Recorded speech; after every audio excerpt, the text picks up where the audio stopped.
Good morning, guys. Welcome to Thursday, which is day 3, or training number 3 in the S.A.D cycle. So I'm excited to talk to you guys today about this cycle right here. Today we're doing, I can't go all the way over there, but we're doing the discarded phase of the S.A.D cycle. The S.A.D cycle is also called the narcissistic abuse cycle, and also the consumer supply relationships. It's got some different names, different ways of describing this experience, but this one I find is the most simple one yet. So, excited to talk to you about this. Now, if you're new to me, I am Marshall Burtcher, and I help people, codependents specifically, or survivors of narcissistic abuse, rediscover their happiness after codependency. And I help them do that through a 3-stage process of helping them heal, discover or decouple themselves from shame, help them heal their trauma bond and love addiction, then come to know, love, and live who they are, and then develop healthy, stable relationships. So that's what I do. Now I've got to get this shared out to the community real quick, or they're going to be like not happy.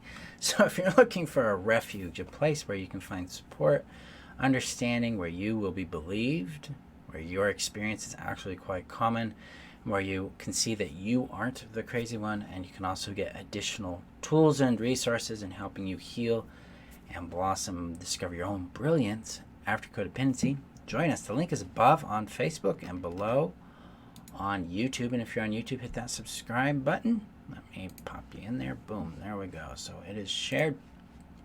Good morning, Jasmine. Nice to see you. Thank you guys for showing up. Thank you for being the brilliance you be and being who you are, because that's what really matters in this world. We got to get out of that narcissistic dynamic that we live in this experience of consumerism and capitalism and all that fun stuff. It's time to get connected back to each other and back to ourselves. So this is what we're going to be discussing today, specifically phase 3, which is the discard phase. Now this is the most terrifying aspect of the entire thing. So we've gone through the seduction phase where we were given grandiose love and attention, intensity. We were enmeshed with them, and then we became addicted to them, addicted to their attention, to their affirmation, because they're activating within us a huge amount of unmet need and unmet connection and what's called attachment and identity development. And then they start to abuse us. They start to criticize us, put us down, gaslight us, make us feel crazy, call us too much, too little, belittle our needs, wants, and feelings, violate our boundary, our sovereignty, and attempt to control us. And now, when they're done gleaning their supply, the fuel they get from us, the reason why they want us in their life, so they can inflate themselves and feel powerful and special and important, when they're done with that supply, they throw us away. And that's called the discard. Now, this is I like to apply this to food because it's a really easy model for all of us to relate to. So if you went to the store and you bought a donut, and they put the donut in a little wrapper, right? And you come home and you eat the donut. What do you do with the wrapper? Do you keep it around? Do you ask how it feels? Do you give any thought to the donut? Do you give any thought to the wrapper? Not really, because it's an object to you. You're like, yep, done, throw it away. That's how narcissistic people view other human beings. The other person is an extension of the narcissist. It's like, to them, it's like their own arm. It's an object they use to their benefit. It's not like you sit there and talk to your arm like, how are you doing today, arm? What's going on? No, you're like, do the thing, arm, and then the arm most of the time does the thing. This is how they treat people. This is how highly narcissistic individuals really see the world. So, narcissism exists on a spectrum. You got NPD, narcissistic personality disorder, and then you got people who have really strong, graduated, intense expressions of narcissism, down to people who have mild displays of unhealthy narcissism. There is a term called healthy narcissism. That means that we have a sense of pride and an individuation within ourselves. But unhealthy narcissism seeks its fulfillment and identity through taking things from others. And codependents are the ones who give, give, give. And so they, the narcissistic person, finds or is very attracted to codependents, and codependents are very attracted to the narcissist because the narcissist love bombs them into that seduction phase, right? And helps them feel complete and valuable and connected and important. Well, when the narcissistic person, the abuser, is done with you, they discard you. And the discard is the most terrifying element of the entire cycle, because what it does is it amplifies an internalized message that the codependent already has. And that message it's actually a question. It's a fear. And the fear is, am I worth knowing, loving, and keeping? Am I lovable? Am I worth it? And so the codependent dissolves themselves and gives themselves to the narcissist, to the other person, so much that they hope that that person will like return it to them. It's like, yes, I will give all of me to you, and you will give all of you to me, and we will both be complete. And what the codependent's looking for is a sense of completeness, a sense of connection, a sense of wholeness of self. They're looking to finally fill the emptiness that they have been living with, and the longingness and the loneliness that they've internalized because of how they were abused and neglected, and likely abandoned, at a minimum emotionally, by their parents and by people that they cared about, that mattered to them. What happens here in the codependent with the discard is they lose a sense of self. They lose a sense of their own orientation to themselves, because they have enmeshed themselves with the narcissist, and the narcissist has consumed them and then started to replace them with what the narcissist wants. So this is kind of a symbiotic relationship in that the codependent gives themselves up, and the narcissist fills up the codependent with what the narcissist wants the codependent to be. And this is because the codependent doesn't feel like they have any value. Sometimes they don't even feel like they exist unless they're being seen. And so their sense of self and their orientation to their being is very, very rigid, not rigid, but fluid and airy and undefined and malleable. And so when the narcissist discards them, and the abuser throws away the relationship, the codependent loses their sense of self. They lose their orientation back to who they are. It's like the sun vanished and now the planets have no gravitational orientation. The center of gravity for that narcissist, the reality, is gone. And so they're very, very devastated and shattered. They go through a specific process called swirl, which is developed by a lady named Susan Anderson, who works with, specializes in abandonment trauma. And the codependent feels shattered, exploded in a billion different pieces, because their self was enmeshed with the narcissist, and then the narcissist discards them. It's a shattering effect, and so it's like bits and pieces of them everywhere. And then what happens in the codependent is they withdraw from themselves, and they withdraw from healthy resources and from life, and they go inward. They internalize all of this as something wrong with them. They cause the narcissist to push them away, to run away, that their shame, their needs, their wants, their feelings, their being was so repulsive that the narcissist ran away. They can't understand that the love object, the person that the narcissist they bonded with, is unhealthy for them. They think that they're the problem, and that started, that message started in the abuse phase, where they internalized the problem of there's something wrong with me, so I need to fix this, and that's a component of fantasy.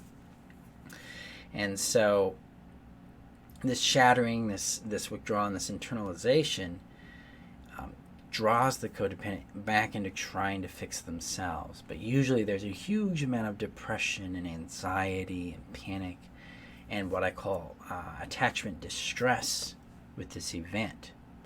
And this is understandable, guys, because we've bonded with them. We thought that they were the one for us. We thought that they were going to complete us. We thought that they were our moon and our sun and our stars, if we're going to quote Game of Thrones. We feel highly dependent on them for our sense of value and worth.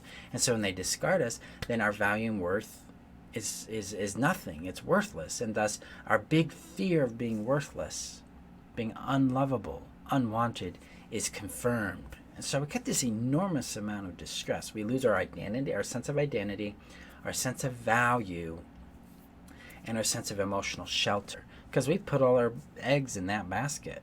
We relied on them for that emotional shelter and care and reassurance too. And we've done that in tandem with giving our all to them, but they've also facilitated it by limiting, especially if they're very malicious narcissists, limiting our access to our family, friends, to people they don't like, things like that. So it's really important to understand that the discard phase and this intensity that comes with it is in polar opposite to the euphoria we experienced in the seduction. Now, all has to do with how we relate to our value, our identity, and our ability to have emotional shelter. And that all results in this huge sense of emptiness and loneliness for us. It also creates what's called, the trauma bond gets amplified in this, especially if this is a cycle in the relationship, because discard isn't always just a one-time event. Sometimes it happens over and over and over in a relationship. It's not just like, I was seduced and I was abused and I was discarded and I go on with my life. Usually it's just over and over and over. Sometimes within minutes of being seduced, you get abused and then discarded. I've seen it over and over. I've experienced it over and over and over in relationships with my parents, because that's how they behaved. And that discard is terrorizing. And when we're stuck in a loop like that, especially with it happening repeatedly, we become very, very paralyzed, because our brain is stuck into a freeze-fawn loop, and that's what amplifies our codependency, and what keeps us stuck in the relationship. Okay, guys? So this phase is pretty simple.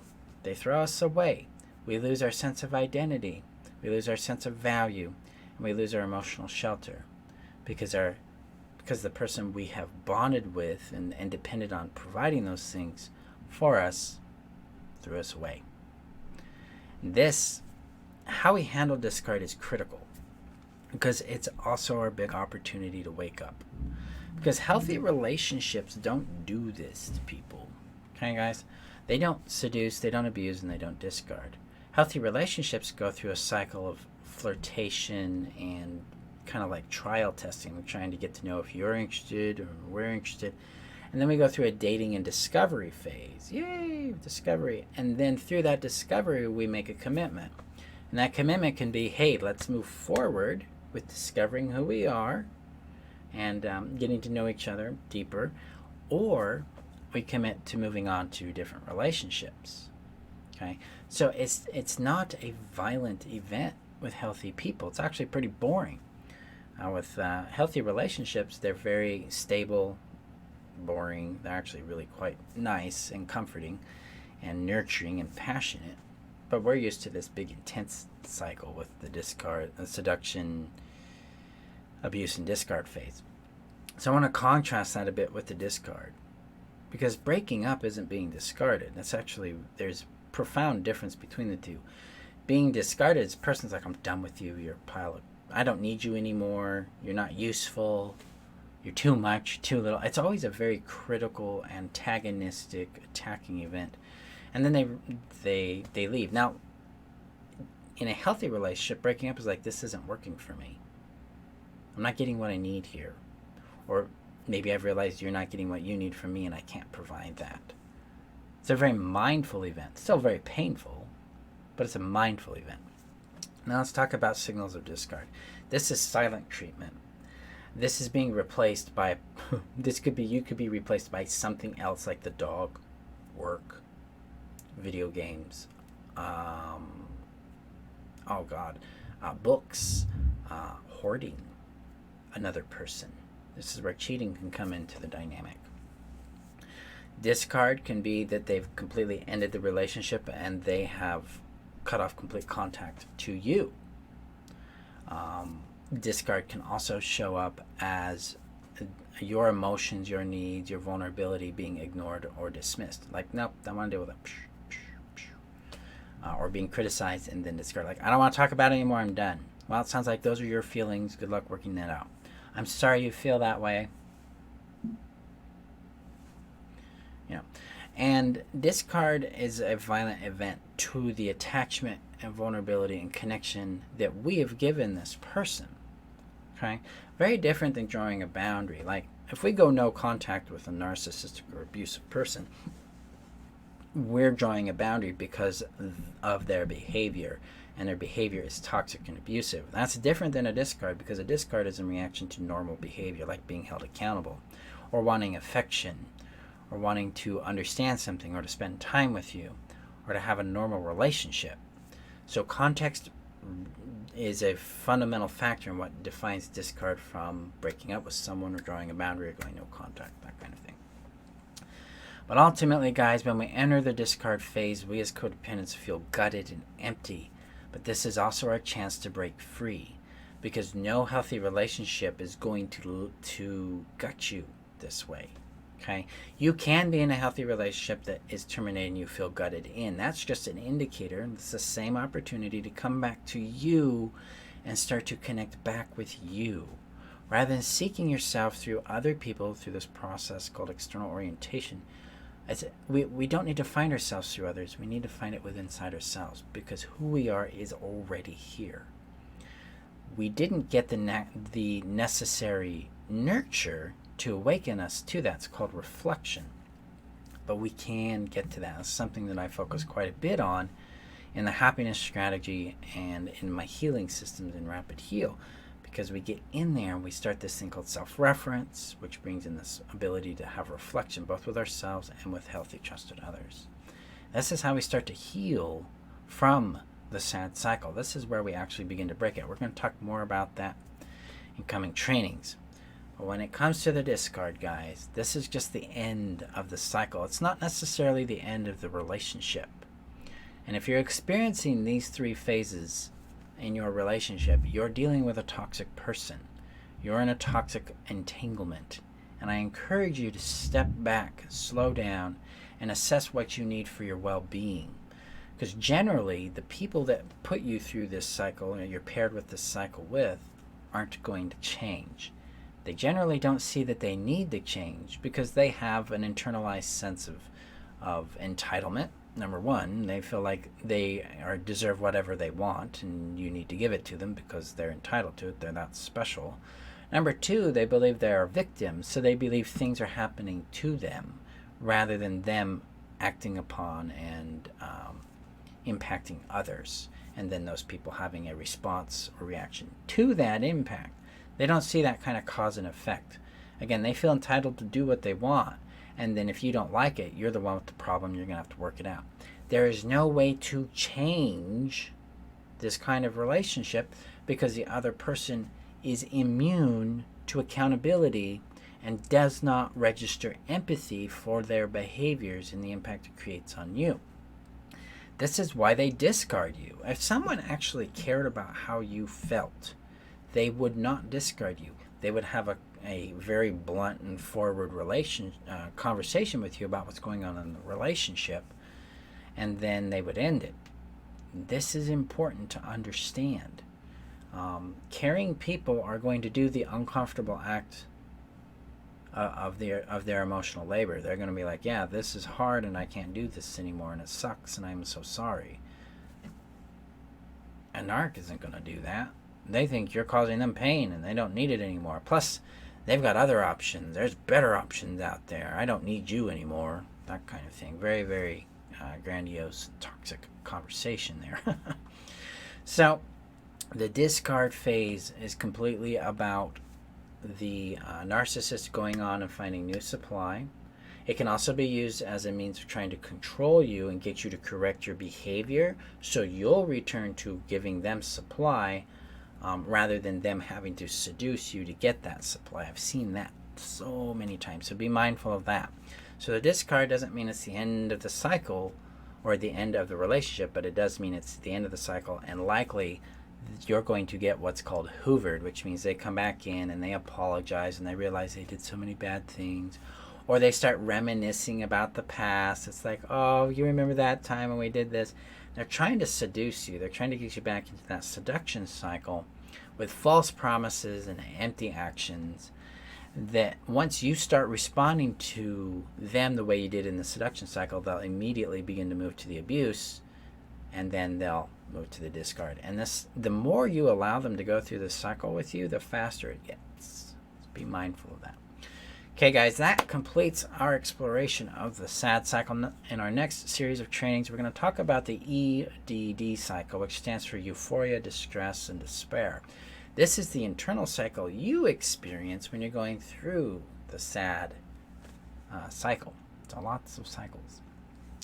I look forward to teaching you guys about that. Now, a little word here I want to connect with here.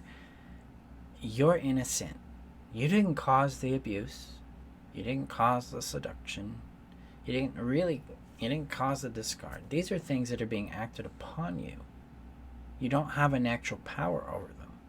You're innocent. You didn't cause the abuse you received. You haven't chosen what you went through. This is something that happened to you. And I want you to give yourself a moment and give yourself permission to acknowledge your innocence in the experience you've been through. Often, almost 100% of the time, we're internalizing their behavior as something wrong with us. If I just behaved differently, they would behave differently. We have this fantasy that says if I can change them by changing me. So we become self-incriminating. And we internalize a lot of shame and responsibility for things that other people are doing of their own accord that are hurtful to us. That's because we think we're the cause. In reality, we're innocent. We didn't cause any of this. This is something they're doing from their own programming, their own conditioning, their own past. It has nothing to do. It's utterly unrelated to us. Yes, we can have toxic behaviors. Yes, we have likely done things that have been toxic to them. But that doesn't justify abuse.